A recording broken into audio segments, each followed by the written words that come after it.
Welcome to Gurkan Çakır's YouTube channel. Today we are going to talk about pharmaceutical patents under Turkish law.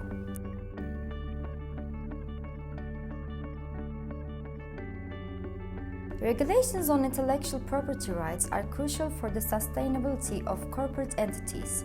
The necessity for the continued innovation of new medicines requires the effective protection of IP rights. In terms of pharmaceuticals, patents are considered the most important form of IP protection.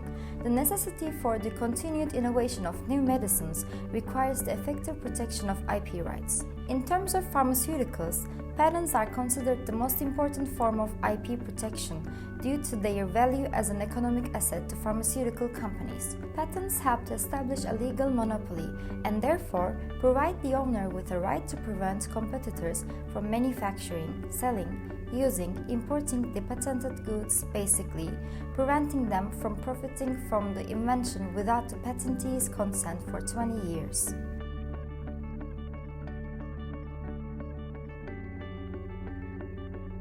Patents can be granted to all drugs on the condition that they meet the basic patent criteria of having novelty, containing an inventive step, and being applicable in the industry. Even if a pharmaceutical is patented, in order to be manufactured and sold, authorization of the Ministry of Health is required.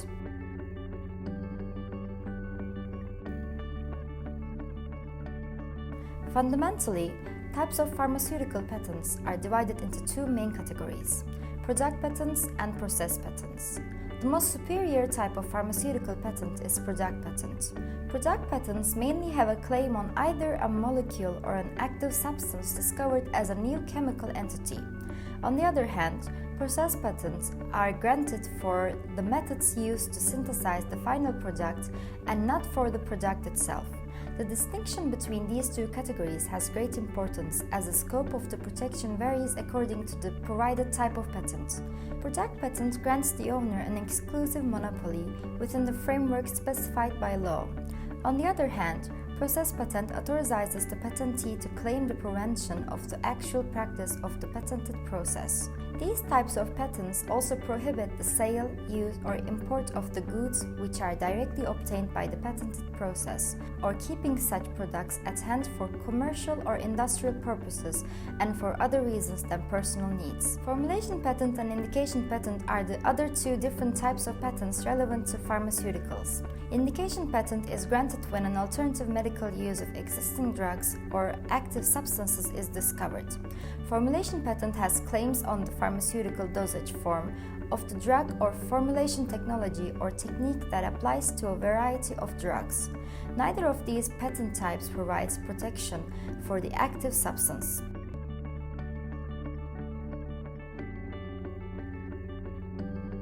The activities exempted from the patent protection regarding pharmaceutical IP mainly consist of non-commercial acts, but also include experimental activities as well as preparation of prescribed drugs in pharmacies without mass production. Trial practices involving the performances of patented drugs are excluded from patent protection if conducted for regulatory authorization.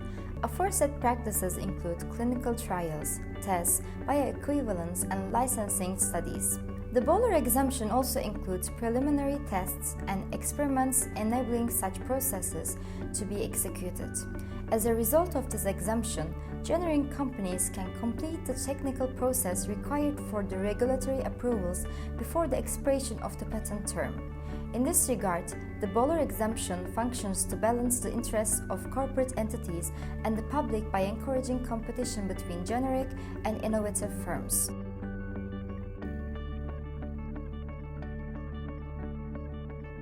Data exclusivity is a form of IP protection exclusive to pharmaceuticals. The mechanism prevents third persons from using inventor-generated clinical data for 6 years within the Turkish EU Customs Union area, starting from the date of the obtainment of the marketing authorization on a human medicinal product. By means of Bowler exemption, generic pharmaceutical firms can file marketing authorization applications by using the experimental data produced by the patentee.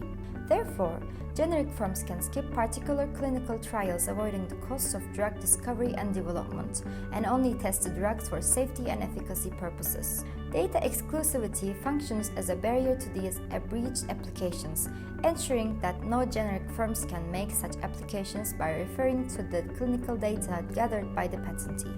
Thank you for watching and hope to see you in our next videos.